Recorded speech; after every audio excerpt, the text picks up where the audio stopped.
અરે કોક મૂઠ મારે મૂઠ દાખલો આલું મૂઠ બૂઠ તો વાગતી નહીં, કોઈ વિદ્યા થતી નહીં. કદાચ કોઈ મૂઠ મારે લીંબુ નાખી જાય ને તમારા ઘેર અને તમારી મેરડી તમારી સધી કે તમારી ખોડિયાર તમારા ઘેર બેઠી હોય, તમે એની સાચી ભક્તિ કરતા હોય ને તે વિદ્યા નાખવા વાળા તો પાછી મોકલે એનો માતા. પણ આ બધા વ્યાયામ કાઢ નાખવા પડે, બધા વ્યાયામ.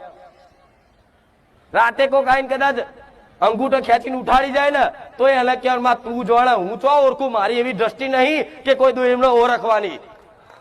તું જોણે, તારા જોવાનું. એ માતા માતા હપાળા કરી લે, તમારે શું લે ગોથા મારવાનું થાય. આ શું ખોટું? તમે એટલા હોશિયાર છો, બુદ્ધિશાળી છો?